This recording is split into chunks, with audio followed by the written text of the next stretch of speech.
ছোটবেলা থেকেই এদের মধ্যে একটা কনফ্লিক্ট কিন্তু তৈরি হচ্ছে। তো এই যে একটা বিরাট একটা দুর্দান্ত কথা যুদ্ধ শুরু হলো। ধৃতরাষ্ট্র তখন বলছে যে কি হচ্ছে, বিদুর আবার সেটা পুরোটা কমেন্ট্রি করছে যে এরকম এরকম করছে।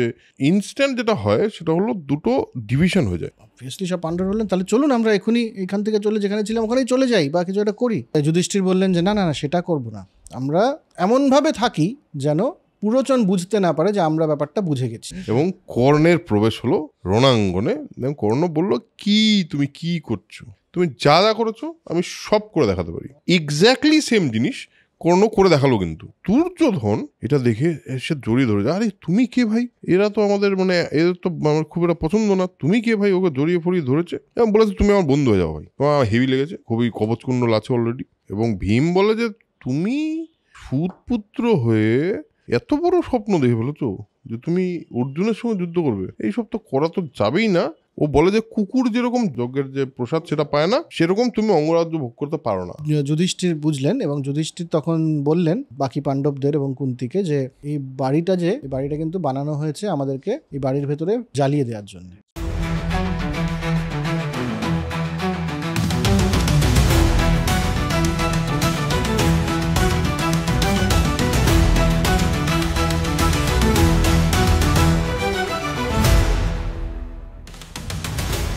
Hello and welcome to soul connection epic. আমরা আবার চলে এসেছি একটা এপিসোড নিয়ে। আপনারা জানেন যে আমরা এই এপিসোডে কি করি, সেটা হলো একটি বই নিয়ে কথা বলি, বা একটি বই নিয়ে কথা বলছি আপাতত একটা সিরিজে। সেটা হলো এই বইটি, যেটা একটি অত্যন্ত বহুল চর্চিত এবং বহুল বহুল কথিত একটি বই বা মহাকাব্য, বা বলা যায় একটা কালচারই। মানে মহাভারত নিয়ে সারা পৃথিবীতে যত রকম ভাবে কথা হয়েছে, বিভিন্নভাবে লেখাও হয়েছে, মানে সবাই অনেক মানুষ লিখেছেন। তা আমাদের জন্য যেই দুজন খুবই ইম্পর্ট্যান্ট দুটো মানুষ, একজন হলো কালীপ্রসন্ন সিংহ, একজন হলো রাজশেখর বসু, আর তোমার জন্য বিবেক দেব রয়। এই তিনজনের বইয়ের রেফারেন্সে আমরা মহাভারতকে অল্প অল্প করে গল্পের মতো করে, একেবারেই পরিষ্কার করে দিই, গল্পের মতো করেই, কোনো রিলিজিয়ান অ্যাসপেক্টের না, আমাদের মজা লেগেছে বলে আমরা মহাভারতকে ডকুমেন্ট করার চেষ্টা করছি একটা পর্ব মাধ্যমে।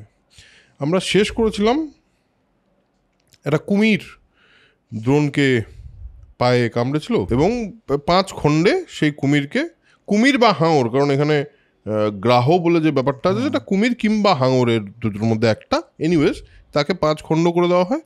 এবং তার জন্য দ্রোণাচার্য খুশি হয়ে অর্জুনকে ব্রহ্মশির বলে যে অস্ত্রটা আছে সেটা দেওয়া হয়।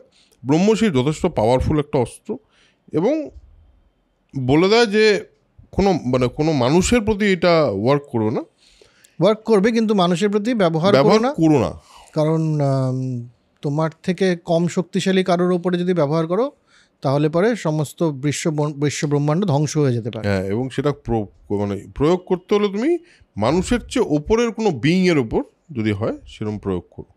এই অবধি তো এসেছিলাম আমরা। এখন তো পাণ্ডবদের হয়ে গেছে অনেক দিন, পাণ্ডবরা তো বড় হয়ে যাচ্ছে, শিক্ষা দীক্ষা প্রায় শেষ। এই যে শিক্ষা দীক্ষা শেষ বোঝাই যাচ্ছে। একটা কুমিরকে 5 টুকরো ভাগ করে দিল।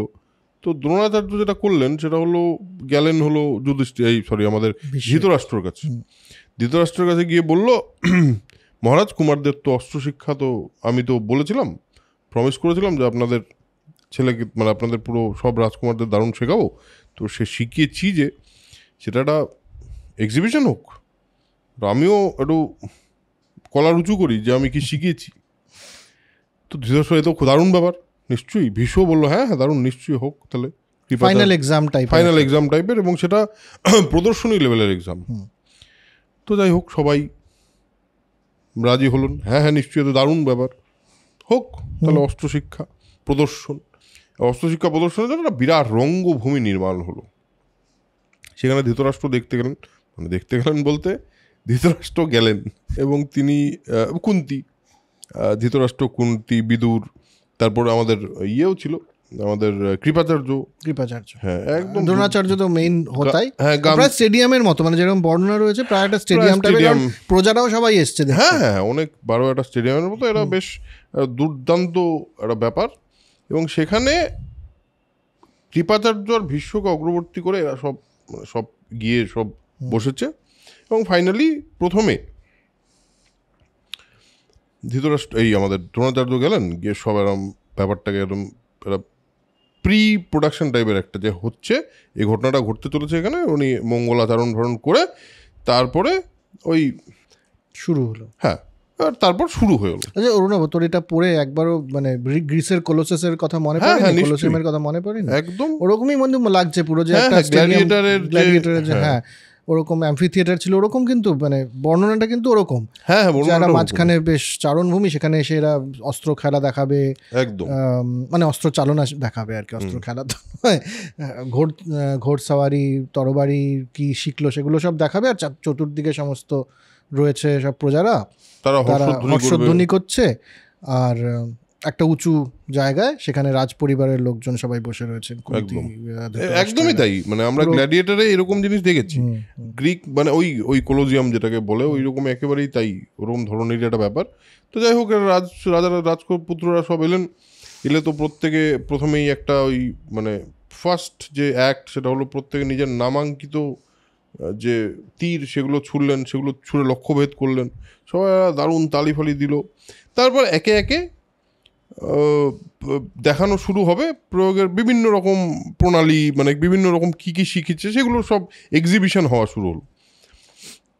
এবার যেটা হলো সেটা হলো গদা নিয়ে দুই ভীষ্ম আর আমাদের ভীম আর দুর্যোধনের লড়াই এসে লড়াই শুরু হলো। আর মানে সে মানে এরা সগর্জনের ব্যাপারটা, কারণ ছোটবেলা থেকেই এদের মধ্যে একটা কনফ্লিক্ট কিন্তু তৈরি হচ্ছে। কারণ ওই ভীমকে সেই বিষ খাইয়ে নাগলোকে পাঠিয়ে দেওয়া, প্রায় মেরে ফেলার চেষ্টা করা, তো ভীমের তো এগুলো মনে আছেই। দুর্যোধন ভীমকে একদম সহ্য করতে পারে না, ছোটবেলায় বুলি করতে বলে। তো এই যে একটা বিরাট একটা দুর্দান্ত গদাযুদ্ধ শুরু হলো। সেই গদাযুদ্ধ মানে গর্জন তৈরি হলো, এবং সে ধৃতরাষ্ট্র তখন বলছে যে কী হচ্ছে, বিদুর আবার সেটা পুরোটা কমেন্ট্রি করছে যে এরকম এরকম করছে, যে যথারীতি যেভাবে হয়। ব্যাপারটা হলো ইনস্ট্যান্ট যেটা হয় সেটা হলো দুটো ডিভিশন হয়ে যায়, পুরো প্রজাদের মধ্যে দুটো ভাগ হয়ে যায়, কেউ কেউ দুর্যোধনের জয় করছে আর কেউ কেউ ভীমের জয় সাপোর্টার ওই যেরকম একটা ওই ফাইটিং এ যেরকম হয় না, ডার্বি ম্যাচের মতো, হ্যাঁ, সে দুজনের সাপোর্টার হয়ে গেছে। ব্যাপারটা বেশ একটা এমন জায়গায় চলে যেতে থাকে যেটাতে একটা ব্যাপারটা সিরিয়াস হয়ে যেতে থাকে।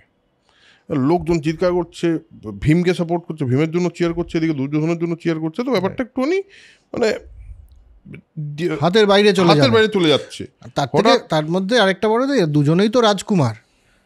এবার রাজ্যের প্রজারা যদি একজন রাজকুমারের পক্ষে হয়ে যায়, আরেকজন রাজকুমারের বিরুদ্ধে হয়ে যায়, তাহলে ব্যাপারটা রাজনৈতিকভাবেও বা কূটনৈতিকভাবে ব্যাপারটা ঠিক হবে না। একদম এটা দেখলেন দ্রোণ, বুঝলেন, এবং দ্রোণ তারপরে আসরে নামলেন। হ্যাঁ, এবং বললেন অশ্বত্থামাকে গিয়ে বললেন যে তুমি এটা ইমিডিয়েটলি ব্যাপারটাকে বন্ধ করো। অশ্বত্থামা যথারীতি দ্রোণের পুত্র, তারও একটা ক্ষমতা আছে। সে বললো যে এইটা কিন্তু এটা কোলাহল তৈরি হওয়ার সম্ভাবনা আছে, এটা ক্যাওস তৈরি হওয়ার সম্ভাবনা, ইমিডিয়েটলি তুমি এটাকে আটকাও। দ্রোণ নিজের ইন্টারভেনশনে অশ্বত্থামাকে দিয়ে ব্যাপারটা আটকালেন। এবার আটকে ব্যাপারটা দ্রোণ বুঝলেন এবার একটা এই যে টেনশনের পরিবেশটা এটা একটু ডাইলুট করতে হবে, একটু নর্মাল করতে হবে। কি করা যায়? বলল আমার বেস্ট স্টুডেন্ট, যার জন্য আমি বিরাট গর্বিত, এবং আমার ছেলের চেয়েও বেটার, আমার অশ্বত্থামার চেয়েও বেটার, আর তার চেয়েও বেশি ভালোবাসি আমি যাকে। অশ্বত্থামা একবার আর চোখে দেখেছিল, সেটা লেখা নেই কিন্তু নিশ্চয়ই দেখেছ। বলছে ও আসবে, ও দেখাবে। এবার অর্জুন যখন আসলো তখন তো মানে বিভিন্ন রকম অস্ত্রের প্রয়োগ এবং বিভিন্নভাবে তার বিদ্যা প্রদর্শন করতে শুরু করলো। আর যথারীতি একটা মানে ঘুরছে এরকম একটা লোহার শুকর, মানে লৌহ বরাহ, তাকে বিদ্ধ করে দিল, তার মুখের মধ্যে 5টা বাণ। এখানে একটা অদ্ভুত ব্যাপার আছে, যেরকম ভাবে কুকুরটাকে 5টা বাণ দিয়ে একলব্য মেরেছিল, ঠিক সেইভাবেই এখানে লেখা আছে, কিন্তু 5টা বাণ ওই মানে ওর মুখের মধ্যে তিনি নিক্ষেপ করলেন। আর বাকি অস্ত্রগুলো খুব ইন্টারেস্টিং, যেমন ধর তোর আগ্নেয়াস্ত্র দিয়ে আর কি, আগ্নেয় অস্ত্র দিয়ে আগুন সৃষ্টি করে দেওয়া, হ্যাঁ, তারপরে পর্বত অস্ত্র দিয়ে পাহাড় বানিয়ে দেওয়া, অন্তর্ধান অস্ত্র দিয়ে ভ্যানিশ হয়ে যাওয়া, ইলিউশনটা ক্রিয়েট করে দেওয়া, বায়োবিও ওয়েপন, বায়োবিও একটা কোনো হয়তো অস্ত্র ছিল, সেটা দিয়ে হাওয়া তৈরি করা, বরুণ অস্ত্র দিয়ে রেইন ক্রিয়েট করা, বৃষ্টি তৈরি করা, এই সমস্ত চলছে। মানে এবং মানে ম্যাজিক্যাল লাগছে। দর্শকগণের তো উৎসাহ উদ্দীপনার শেষ নেই। মানে কি দেখলাম, পয়সা ওসুল পুরো। একটা সুতো দিয়ে একটা শৃঙ্গ, মানে যেটাকে গরুর শিং বলে, সেই ওরম ভাবে নড়তে নড়তে নড়তে টাক করে ওখানেই বিঁধে দিল। বিরাট ব্যাপার আর কি, পয়সা উসুল। এবং অর্জুনের প্রায় সব শেষ, মানে প্রায় উনি একদম ঠিক আছে, সব আমি দেখে দিচ্ছি, এর বেশি কেউ আছে আর না, এর বেশি কেউ আছে তো বলেনি, কিন্তু ব্যাপারটা ওরকমই। আর দ্রোণ প্রচন্ড গর্বিত যে বলেছিলাম, দেখলেন তো কি শিখিয়েছি।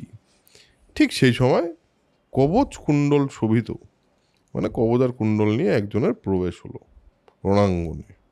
পেছনে ডিকি ডিকি ডিকি ডিকি এরকম টাইপের মিউজিক বাজছে, এবং কর্ণের প্রবেশ হলো রণাঙ্গনে। কর্ণ বলল, তুমি কি করছো, তুমি কে, তুমি যা যা করেছো আমি সব করে দেখাতে পারি একদম। এবং দ্রোণের অনুমতি খুব একটা করলো না, মানে প্রণাম করেছে দ্রোণ আর কৃপকে, কিন্তু খুব একটা মানে সম্মানের সঙ্গে না, কিন্তু না, কারণ করতে হবে তাই বলে করেছে। করে মানে বিরাট সেম, মানে এক্স্যাক্টলি সেম জিনিস কর্ণ করে দেখালো কিন্তু। এবং দ্রোণ অবাক অবভিয়াসলি, আর দুর্যোধন এটা দেখে সে জড়িয়ে ধরে যায়, আরে তুমি কে ভাই, এরা তো আমাদের মানে এদের তো আমার খুব একটা পছন্দ না, তুমি কে ভাই, ওকে জড়িয়ে ফড়িয়ে ধরেছে এবং বলেছে তুমি আমার বন্ধু হয়ে যাও ভাই, আমার হেভি লেগেছে, তুমি খুবই কবচকুণ্ডল আছে অলরেডি।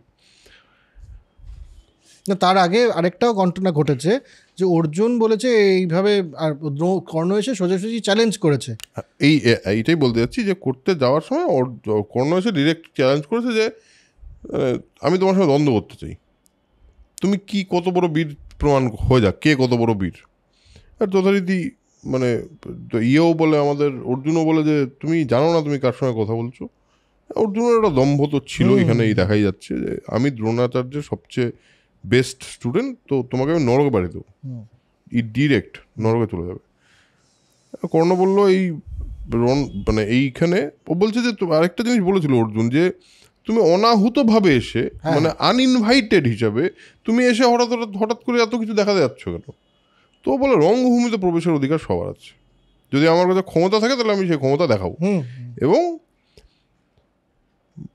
বলছে বীরভোগ্য বসুন্ধরা, হ্যাঁ, যে একজন রাজা সেই হবে যার বীরত্ব আছে। এখানে আমাকে ডাকা হলো কিনা, এখানে ইনভিটেশন আমি পেয়েছি কিনা, এগুলো ব্যাপার নয়। না, বীরত্ব তো দেখানোর জায়গা সুবিধা আমার আছে। তুমি বলছো তুমি বড় বীর, তো তুমি আমাকে হারাও, আমিও বলছি আমি তোমাকে তোমার মানে তোমার মস্তক ছেদ করে দেবো। একদম বড় দেখি আজকে একদম। এবার দ্রোণ আর কৃপ চলে গেল অর্জুনের দিকে। এদিকে আমাদের ইন্দ্র আর সূর্য, এদের দুই বাবা এসছে, এসে বলছে যে এটা তো ডেঞ্জারাস ব্যাপার হতে চলেছে।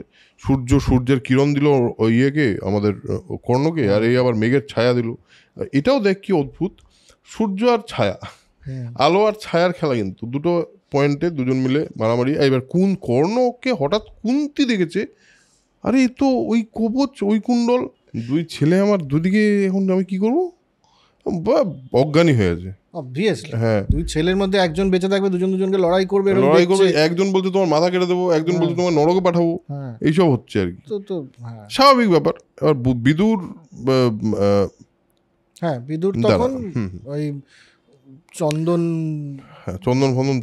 জল দিয়ে, মানে অ্যাকচুয়ালি জলের ছিটে দিয়ে বলছে কি ব্যাপার বৌদি, হ্যাঁ এইভাবে উঠিয়েছে আর কি। বৌদি ঠিক আছে তো বলে উঠিয়েছে। এবার প্রধান ব্যাপারটা হলো, সবার মধ্যেই একটা ব্যাপার হচ্ছে যে এই ঘটনাটা ঘটলে কিন্তু ব্যাপারটা খুব ভালো হবে না। কৃপাচার্য তো বললো যে না, এইবার একটুখানি তাহলে আমাকে ইন্টারভিউ করতে হবে। কৃপাচার্য বলে যে ঠিক আছে, যুদ্ধ তো হতেই পারে, তো তুমি কে? এই যে কুমার, এই যে অর্জুন, এ তো কুরুবংশজাত, তো তুমি যদি সেরকম হও তাহলে তোমার কুলের পরিচয় দাও, তুমি কে, তুমি কোত্থেকে আসছো? রাজা যুদ্ধ হতেই পারে, সেটা তো অসুবিধা নেই, তুমি বলো। আর ও মাথা নিচু করে ফেলে, এবং এখানে খুব সুন্দরভাবে লেখা আছে একটা জিনিস, এটা হলো বর্ষা জলসিক্ত পদ্মের ন্যায় লজ্জায় মাথা নত করলেন। পদ্ম যেন বর্ষায় হয়ে যায় এরকম তো হলো। আর দুর্যোধনের ব্যাপারটা খুব একটা ভালো লাগেনি। দুর্যোধন বলে না আমি ওকে একটু আগে বন্ধু করতে চেয়েছিলাম, তুমি একটা কাজ করো, তোমাকে আমি একটা রাজ্য দিয়ে দিচ্ছি, অঙ্গরাজ্য, সেই অঙ্গরাজ্যের রাজা হয়ে যাবে। এবার কোনো কারো কিছু বলার আছে? রাজায় তো যুদ্ধ হতে হবে, এর রাজা বানিয়ে দিলাম, অঙ্গরাজ্যের রাজাও এখন। ঠিক এই সময় অধীরথ এসে উপস্থিত হয়। অধীরথ এসে উপস্থিত হয়ে বলছে, বাবা মানে কি করছো তুমি, মানে এরকম একটা, ও ভয়ই পেয়ে যায়, অসুবিধাতেই হয়।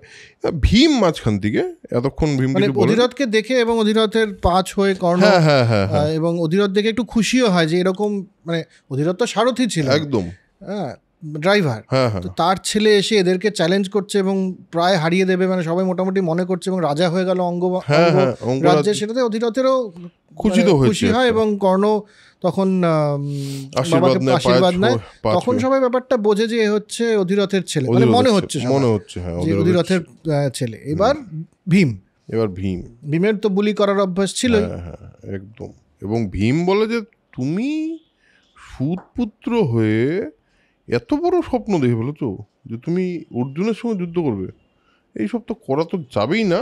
এবং মানে তুমি, ও বলে যে কুকুর যেরকম যজ্ঞের পুরোটাস পায় না, মানে যজ্ঞের যে ইয়েটা, যজ্ঞের যে প্রসাদ সেটা পায় না, সেরকম তুমি অঙ্গরাজ্য ভোগ করতে পারো না। এবার মানে প্রচণ্ড রেগে গিয়ে দুর্যোধন মাঝখান থেকে বলে একটা কথা, যে শোনো ভাই, অনেক কথা শুনছি আমি তখন থেকে, হ্যাঁ, এই যে কৃপ আর এই যে দ্রোণ, একজন কলসে জন্মেছে, একজনের সরস্তম্ভ থেকে জন্মেছে একজন, হ্যাঁ, ওইসব কথা বলে লাভ নেই। আর তোমরা কিভাবে জন্মেছো সেসব কিন্তু আমি জানি, হ্যাঁ, পাণ্ডুর থেকে তোমাদের জন্ম হয়নি, সব বিভিন্ন দেবতার থেকে তোমাদের জন্ম হয়েছে, তো সুতরাং নিজের জন্মের ঠিক নেই, তো অন্যের জন্ম নিয়ে কথা বলো না, সিম্পল এটাই বলেছে। এবং সেটাতে মানে ও দুর্যোধনের বক্তব্য বললো শুধু মানে অঙ্গরাজ্য না, এ যা বীর, এর যা ক্ষমতা আমি যা দেখতে পাচ্ছি, এর সারা পৃথিবী ভোগ করার অধিকার আছে। কি বলছো তোমরা, কারা এর, তো কী সব কথা বলছো? আমার কিন্তু এই জায়গাটাতে দুর্যোধনকে বেশ ভালোই লেগেছে। দুর্যোধনকে এই জায়গাটাতে ভালো লেগেছে না, যখন দুর্যোধন স্বর্গে যায়, দুর্যোধন তো স্বর্গে যায়, স্বর্গ পায়, দুর্যোধনের যে অসততা ছিল বা দুর্যোধনের যে এই দুর্মতিটা, এর মধ্যেও একটা অনেস্টি ছিল। ও অনেস্টলি শত্রুতা করেছে পাণ্ডবদের সঙ্গে চিরকাল। আর বিশেষ করে এই জায়গাটাতে দুর্যোধন কিন্তু খুবই খুবই একটা বন্ধুত্ব দেখিয়েছে, এবং কর্ণও কিন্তু সারা জীবন এই বন্ধুত্বের মান রেখেছে। কারণ পরে তো আমরা দেখবো যে কুন্তি গিয়ে তাকে বলে যে তুমি আসলে সুতপুত্র নও, তুমি আমার পুত্র, তুমি পাণ্ডবদের সাথে যোগ দিয়ে ব্যাপারটা তুমি এদিকে চলে এসো। কিন্তু কর্ণ কিন্তু তখন রাজি হয় না, রাজি হয় না, আমার বন্ধুকে ছেড়ে আমি আসতে পারবো না। হ্যাঁ, কারণ যেই সময় আমাকে সবাই অতটা অপমান করছিল, সেই সময় কিন্তু এই ছিল একমাত্র আমার পাশে দাঁড়িয়ে। এটা তো হয়েছে, এটা তো, এবং দুর্যোধন এখানে কিন্তু নিজের একটা ভালো কাজই করেছে। কিন্তু এই পার্টিকুলার টাইমটায় যখন মানে এরকম একটা সিচুয়েশনের মধ্যে সূর্যাস্তটা হয়ে যায়, আমার ধারণা সূর্যদেব নিজেই ডিসাইড করেন যে হয়েছে, এটাকে আর বাড়তে দেওয়া যাবে না, যেহেতু আমার ছেলে, সূর্যটা অস্ত আর টাইম মতো থাকে একটা সূর্যাস্তের, তো নিজের নিয়মেই বোধহয় সূর্যটা অস্ত হয়ে যায়। সূর্য অস্ত হয়ে গেল, আর অর্জুনও ভাবলো ঠিক আছে, সব নিজেরা চলে গেল। কুন্তি কিন্তু এদিকে খুবই খুশি যে আমার ছেলে একটা রাজ্য পেয়েছে, কারণ ও তো ডিজার্ভ করে, আমার দোষে ও তো ওখানে আছে, কিন্তু ও তো ডিজার্ভ করে রাজা হওয়া, তো ও রাজ্যটা পেয়েছে, সেটাতে খুশি হয়। যুধিষ্ঠির কিন্তু বুঝতে পারে যে কর্ণের চেয়ে বেটার কিন্তু কেউ নেই। এইটা একটা পয়েন্টে এই ব্যাপারটা শেষ হয়। এটা বেশ একটা ইন্টারেস্টিং এপিসোড। অবভিয়াসলি এই ব্যাপারে এই গল্পটা অনেকেরই জানা, আমরা চেষ্টা করছি যতটা ডিটেলে ঢোকা যায়, যতটা ডিটেলে বলা যায় এবং যতটা গল্পের মতো করে বলা যায়। তারপর নেক্সট আমরা ঢুকবো হলো দ্রুপদ। আচ্ছা, এবার আমরা একটা জিনিস আমরা ছেড়ে এসেছিলাম, সেটা হলো দ্রোণ আর দ্রুপদের একটা ঝামেলা। কি ঝামেলা? দুজন মিলে একসাথে পাঠশালায় পড়াশোনা করতো, পাঠশালা মানে গুরুগৃহে পড়াশোনা করতো। গুরুগৃহে পড়াশোনা করতে করতে তারা একে অপরকে বন্ধু হয়েছে। এবং দ্রুপদ কিন্তু বলেছিল আমি যখন রাজা হব তোমাকে কিন্তু অর্ধেক রাজ্য দেবো। তো যখন দ্রোণ ওই অশ্বত্থামার ওই পিটুলি গোলা জল ফল খাইয়ে ওই যে একটা অসুবিধার মধ্যে পড়ে সে যখন গেল, দ্রুপদ তাকে চিনলেনি না, চিনল নিয়ে বললো যে অপমান করলো বলতে মানে বললো যে তুমি কোথায় আর ব্রাহ্মণ আমি রাজা, এক বন্ধুত্ব হয় নাকি সব বলেছিলাম হয়তো কখনো। রাজার সাথেই শুধু রাজার বন্ধুত্ব হতে পারে। এতদিন পর এখন আমাদের ইয়ের কাছে কি আছে, আমাদের দ্রোণের কাছে সাংঘাতিক শিক্ষিত কতগুলো ছাত্র, সাংঘাতিক শিক্ষিত কতগুলো ছাত্র। এবং ব্যাপারটা হলো এদেরকে দ্রোণ বলে যে দেখো তোমাদের তো শিক্ষা দিয়েছি, এবার গুরুদক্ষিণার সময় আসছে।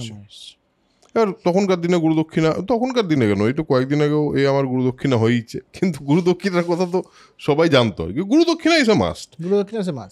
একলব্য থেকে গুরুদক্ষিণা নিল না। তো বললো যে তোমরা যুদ্ধ করে পাঞ্চাল রাজ দ্রুপদকে জীবন্ত আমার কাছে নিয়ে এসো, জীবন্ত আনতে হবে, মেরে ফেললে হবে না, এবং এটাই শ্রেষ্ঠ গুরুদক্ষিণা হবে আমার জন্য। তো যথারীতি রাজকুমারগণ সবাই দ্রোণকে নিয়ে সসৈন্য, এরকম না শুধু ওরা গেছে, কারণ দ্রুপদ তো একটা দ্রুপদ তো একটা রাজ্য, হ্যাঁ পাঞ্চাল রাজ্য, সেই পাঞ্চাল রাজ্যের তো সৈন্য আছে, সৈন্য টৈন্য নিয়ে গিয়ে হ্যাঁ এবার যথারীতি যারা যুদ্ধ শুরু হলো, এবং সেই যুদ্ধ মানে তাদের সবারই পরাক্রম কিন্তু দেখা গেল। ওই দিক থেকেও পরাক্রম এরকম না যে দেখা যাচ্ছে না, এই দিক থেকেও বেশ পরাক্রম দেখা যাচ্ছে, এবং দুর্যোধনের পর মানে প্রভৃতির দর্প দেখেও কিন্তু মানে একটা বোঝা যাচ্ছে যে শিক্ষিত তো এরা হয়েছে, এদের মধ্যে একটা বেসিক অস্ত্র শিক্ষা তো আছে। এই সময় আবার পাণ্ডবদের ভূমিকাটা একটু অদ্ভুত। হ্যাঁ, অর্জুন তখন দ্রোণকে গিয়ে বললো যে এই কৌরব যারা মানে কুরু যে 10-100 ভাই আছে এরা কিন্তু পারবে না, এদেরকে লড়তে দিন, আমি একটু দূরে দাঁড়াচ্ছি, আমরা পাণ্ডবরা একটু দূরে দাঁড়াচ্ছি, এই লড়াইটা হোক, তারপর আমি দেখাচ্ছি কি করা যায়। একদম। আর এবং দ্রোণও বলল যে দ্রোণই বললো যে ওরা দ্রুপদকে বন্দি করতে পারবে না, কিন্তু ওদের যা দেখছি বলছে ওই সেটাই বললো, পাণ্ডবরা বললো যে দাঁড়ান কর্ণিক ও লাস্টে এসে আমরা বাকিটা ম্যানেজ করবো। এবার তো অ্যাকচুয়ালি ওরা মানে কৌরবরা রীতিমতো কিন্তু ব্যতিব্যস্ত হয়ে পড়ার মতো একটা জায়গায় আসলো, যেখানে প্রবল মানে বান বৃষ্টি হতে থাকলো, কারণ দ্রুপদের ভাই সত্যজিৎ সাংঘাতিক লড়াই করছে, একদম সত্যজিতের বীর, মানে সত্যজিতের ইয়েতে সবাই কিন্তু মোটামুটি বেশ সেটা কাবুই হয়ে গেছে। এহেন সময়ে এলেন অর্জুন এবং দ্রুপদরাজকে সত্যজিৎকে শুধু তাই না, প্রথমে সত্যজিৎকে পরাজিত করলো, তারপর দ্রুপদরাজকে বন্দি করে নিয়ে আসলো, এবং দ্রুপদরাজকে দ্রোণ বলল যে এবার কি করা যায় বলো। এবার দ্রোণের পালা। দ্রোণ বলল দেখো তোমার তো আর রাজ্য নেই, কিন্তু আমার মনে আছে আমরা ছোটবেলায় একসাথে খেলতাম, আমি চাই আমরা বন্ধু থাকি, কিন্তু কি হয় বলো তো, রাজা আর পরাজিত মানুষ যার কিছু নেই তাদের মধ্যে তো বন্ধুত্ব হয় না, কাজেই আমার রাজ্য মানে অর্জুন এরা বলেছে যে অর্ধেক রাজ্য এবার পুরো রাজ্যটা দ্রোণের, তা আমার অর্ধেক রাজ্য তুমি নাও, তাহলে তোমার আমার বন্ধুত্বটা আবার প্রতিষ্ঠিত হতে পারে, তুমি সেটা চাও, তাহলে পরে উত্তর পাঞ্চালটা আমার হবে, তুমি দক্ষিণের দিকে ভাগীরথীর দক্ষিণ পাড়ের পাঞ্চালের পাড়টাতে তুমি রাজত্ব করতে পারো। একদম। দ্রুপদ বুঝলেন যে কি হলো ব্যাপারটা পুরো, এবং তিনি বললেন যে বুঝলাম আপনার মতো মানুষের কাছ থেকে এটাই কাম্য ছিল, ঠিক আছে কি আর করা যাবে, হেরে যাওয়া মানুষ আর কি করতে পারে। তো তারপর উত্তর পাঞ্চাল দ্রোণের হাতেই থাকলো, দক্ষিণ পাঞ্চাল অংশটা দ্রুপদের কাছে এলো, এবং দ্রুপদ দুঃখ তো পেয়েছেনই, রাজ্য হারিয়ে গেলে তো বটেই, যে ব্যাপারটা যে ঠিক হলো না এটা কিন্তু বুঝতে পারছে দ্রুপদ। এবং তখন উনি বললেন যে মানে ভাবছেন যে এর বদলা তো নিতে হবে একদিন না একদিন, আমার একটা পুত্র সন্তান লাগবে।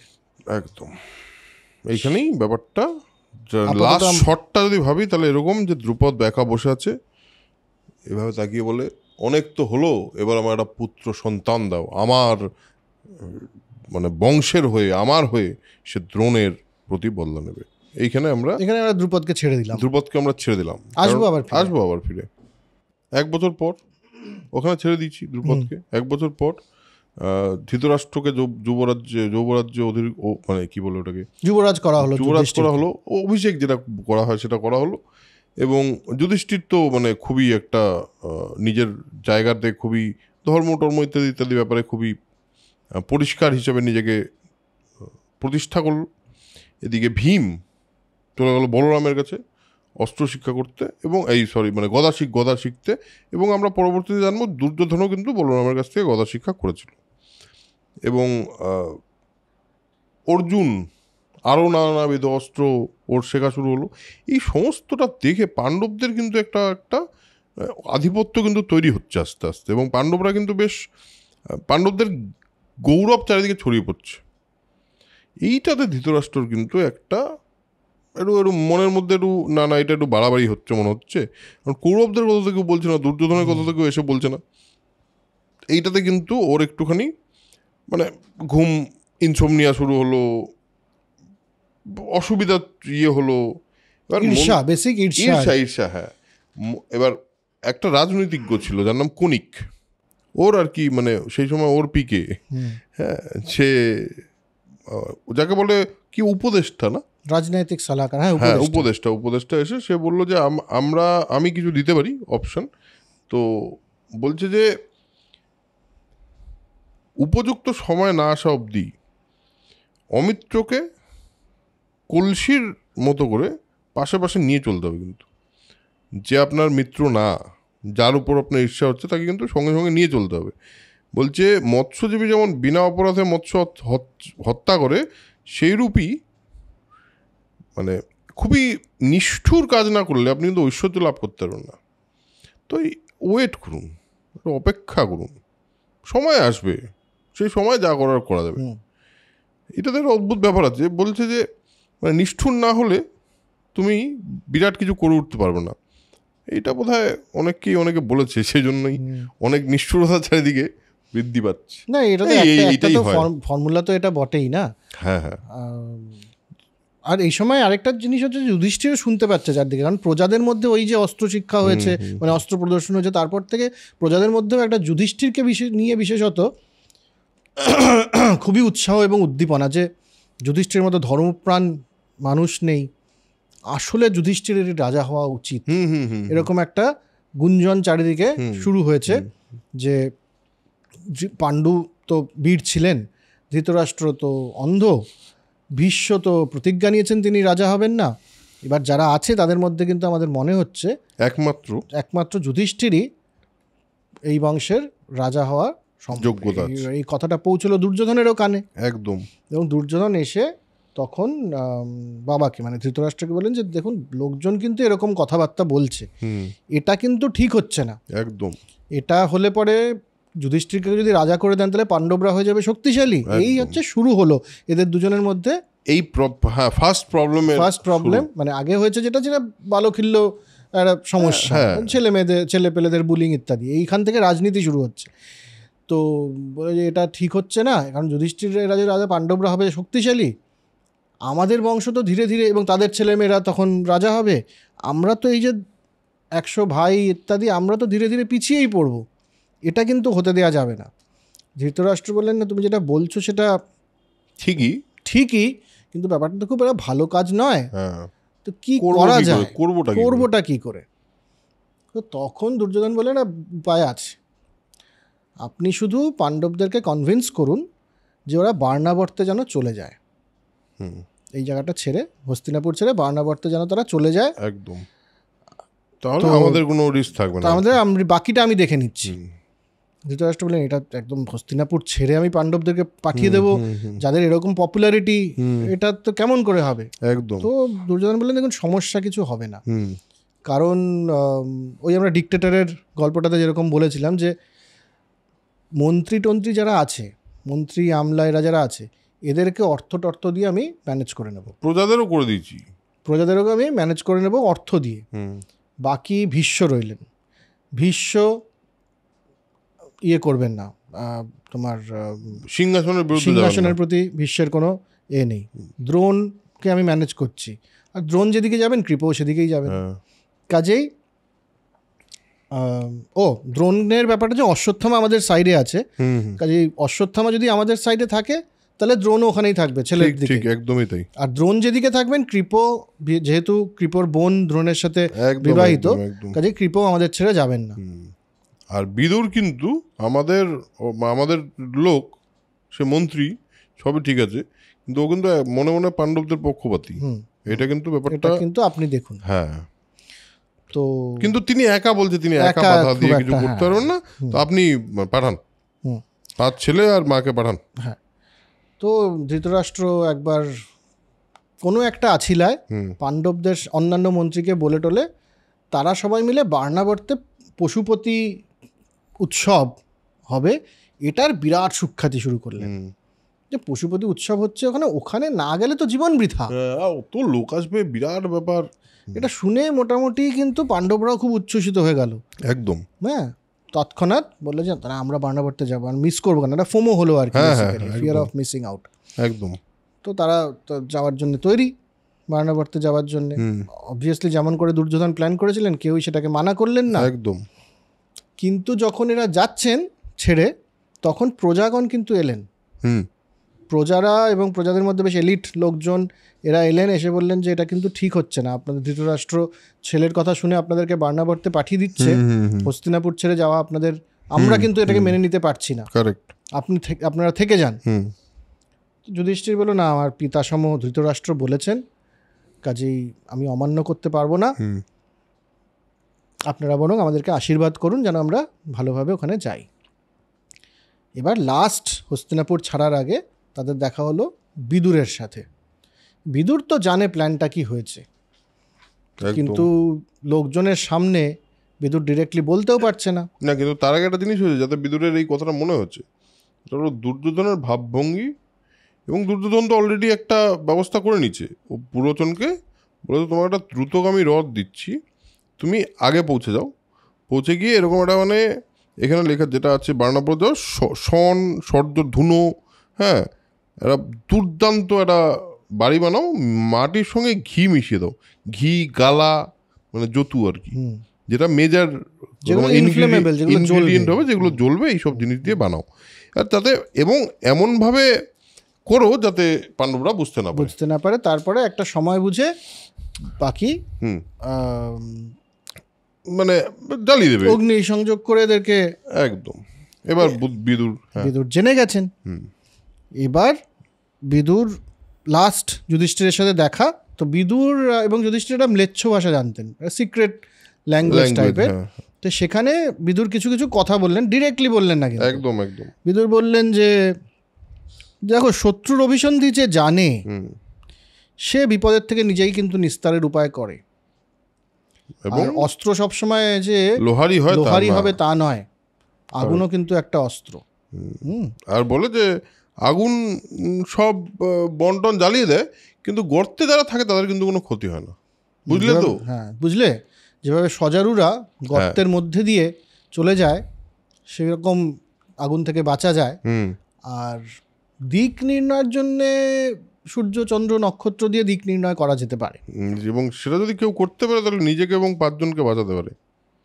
সব মিলিয়ে এরা পুরো কোডেড ল্যাঙ্গুয়েজে পুরোটা দিয়ে দিল, কিন্তু এটা আমরা পরে বুঝতে পারবো। তো এবার পাণ্ডবরা বার্নাবর্তে গেলেন, জয় জয় ধ্বনি আর কি চারদিকে, যে পাণ্ডবরা এসে গেছে বার্নাবর্তে, সে সাংঘাতিক পশুপতি উৎসব হচ্ছে। 10 দিন তারা থাকলেনও একটা অন্য বাড়িতে, অন্য জায়গায়। তখন তারপরে পুরোচন এলেন, পুরোচন এসে বললেন যে আপনাদের জন্য তো প্রাসাদ হয়ে গেছে, আপনারা পাণ্ডব, আপনারা এরকম জায়গায় থাকবেন, চলুন দেখে আসুন। তো যুধিষ্ঠির এবং সবাই গেলেন আর কি, গিয়ে দেখলেন যে সুন্দর, যথেষ্ট সুন্দর প্রাসাদ, কিন্তু ঘিয়ের গন্ধ পাওয়া যাচ্ছে, বাকি লাক্কা দিয়ে তৈরি হয়েছে। তো দুর্যোধন তখন বললেন, যুধিষ্ঠির বুঝলেন, এবং যুধিষ্ঠির তখন বললেন বাকি পাণ্ডবদের এবং কুন্তিকে যে এই বাড়িটা কিন্তু বানানো হয়েছে আমাদেরকে এই বাড়ির ভেতরে জ্বালিয়ে দেওয়ার জন্য। তো অবভিয়াসলি সব পাণ্ডব বললেন, তাহলে চলুন আমরা এখনই এখান থেকে যেখানে ছিলাম ওখানেই চলে যাই, বা কিছু একটা করি। যুধিষ্ঠির বললেন যে না, সেটা করব না, আমরা এমনভাবে থাকি যেন পুরোজন বুঝতে না পারে যে আমরা ব্যাপারটা বুঝে গেছি। কারণ যদি সেটা বুঝে যায় তাহলে দুর্যোধন অন্য কোনো উপায়ে আমাদের মেরে ফেলতে পারবে, অ্যাসাসিনেট করে ফেলবে, আমরা অন্য উপায় বের করব। তো এমন সময় খনক এলেন একজন, খনক মানে যে খনন করতে পারে, তা খনক এলেন, এসে বলেন আমাকে বিদুর পাঠিয়েছেন এবং আপনাদের এই কাজের জন্যে গর্ত খুঁড়ে আপনাদেরকে একটা টানেল বানিয়ে দেওয়া হবে, সুড়ঙ্গ বানিয়ে দেওয়া হবে। তো ঠিক আছে, খনক এবং বললেন যে আপনার সাথে বিদুরের তো এই কথা হয়েছিল লাস্ট, এটা আমি তো জানতাম না যদি বিদুর আমাকে না পাঠাতেন। যুধিষ্ঠির বললেন ঠিকই। তো খনক এদিকে খনন করছেন, আর মোটামুটি কিছুই যেন হয়নি, এমনি করে পাণ্ডবরা কিন্তু ওই বাড়িতেই থাকছে, আর মৃগয়ার নাম করে ঘুরে বেড়াচ্ছে দেখার জন্য যে টানেলটা থেকে বেরিয়ে আমরা যাবো কোন দিকে। একদম। আর রাত্রিবেলা এরা কিন্তু সুড়ঙ্গের মধ্যে ঢুকে থাকছেন। তারপর এক রাতে একটা পান ভোজনের একটা উৎসব পাণ্ডবরা রাখলেন সেই প্রাসাদেই। ততদিনে টানেল খোঁড়া হয়ে গেছে। সেখানে এক নিষাদ মা এবং তার 5 ছেলেকে নিয়ে এসছে। বাকিরাও এসছে, এরাও এসছে। তো এরা যথেষ্ট সুরাটুরা পান করে একেবারে অচৈতন্য হয়ে পড়ে গেছে। পাণ্ডবরা ভাবলেন যে এই সময় এসেছে, তো তারা সুরঙ্গে ঢুকলেন এবং পুরোচনও পড়ে আছেন ওখানেই, আগুন জ্বালিয়ে দিলেন, নিজেরাই আগুন জ্বালিয়ে দিলেন একদম, এবং নিজেরা টানেল দিয়ে পালিয়ে গেলেন। সকাল হলে দেখা গেল যে পুরোচন নিজেও ওই আগুনে দগ্ধ হয়ে মারা গেছেন এবং ওখানে 5টা ছেলে আর একটি বয়স্ক মহিলা তার মানে পোড়া মৃতদেহ আর কি পাওয়া গেল। তো সবাই মোটামুটি নিশ্চিত হলেন যে এরা পাণ্ডব এবং কুন্তী, এবং খুব বিলাপ করলেন যে মানে এই নিশ্চয়ই দুর্যোধনেরই কাজ, ষড়যন্ত্র করে পুরোচনকে দিয়ে এই ঘটনাটা ঘটিয়েছে।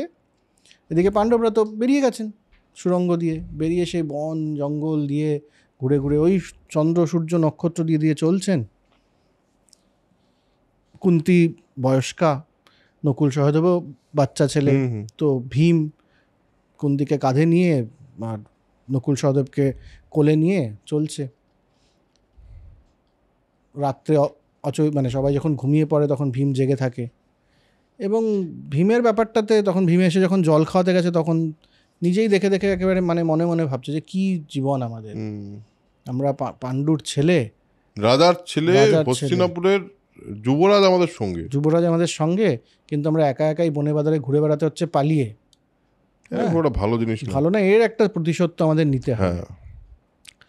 এদিকে বার্নাব্রতে এরকম একটা ঘটনা ঘটেছে, সেটা পৌঁছলো ধৃতরাষ্ট্রের কাছে। ধৃতরাষ্ট্র করলেন প্রচুর বিলাপ, এবং মানে পাণ্ডবরা মারা গেছে, কুন্তী মারা গেছে, তাই ভীষ্ম এবং ধৃতরাষ্ট্র মিলে তর্পণ করলেন। খুবই দুঃখ। ধৃতরাষ্ট্র বোধহয় বুঝতে পারেনি যে এতটা ব্যাপারটা খারাপ হবে।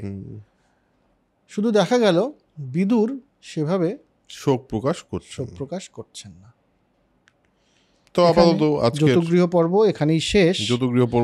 এরপরে শুরু হচ্ছে হিড়িম্ব এবং ঘটোৎকচের জন্ম। তো সেখানে আমরা পরের দিন আসি। তাহলে আজকের এপিসোড এখানেই শেষ করি। এই গল্পগুলো বেশিরভাগই অনেকেরই জানা, হয়তো এই গল্পগুলো খুব একটা যে আলাদা করে যে বিরাট অজানা গল্প তা নয়, বাট জানা গল্প হলেও আমরা যেহেতু ডকুমেন্ট করছি সেজন্য আমাদের পুরোটাই ডকুমেন্ট করা আমাদের দায়িত্বের মধ্যে পড়ে। যতটা মানে নর্মালি যতটা কমের মধ্যে ডিটেল দেওয়া যায় সেটা আমাদের দায়িত্ব, তো সেটা আমরা করলাম। আজকের এপিসোড এখানেই শেষ করব। দেখা হবে পরের এপিসোডে আমরা হিড়িম্বা এবং ঘটোৎকচের জন্ম নিয়ে কথা বলবো, এবং ওদের ওই পয়েন্টের পর থেকে পাণ্ডবরা ঠিক কোথায় গেল, পাণ্ডবরা কী করলো, তারপরে আবার বকরাক্ষসের কথায় আসবো, সেসব তো চলবেই। ঠিক আছে, তাহলে আজকের এপিসোড এখানেই শেষ করছি। দেখা হচ্ছে পরের এপিসোডে। কেমন লাগছে সেটা অবশ্যই লিখে জানাবেন আমাদের। আপনাদের কোনো সাজেশন থাকলে সেটাও দেবেন। আজকের এপিসোড এখানেই শেষ করছি। তার আগে যেটা বলি সেটা হলো spread knowledge, spread positivity, because knowledge is power and yes, positivity is everything. Tata, দেখা হচ্ছে পরের এপিসোডে।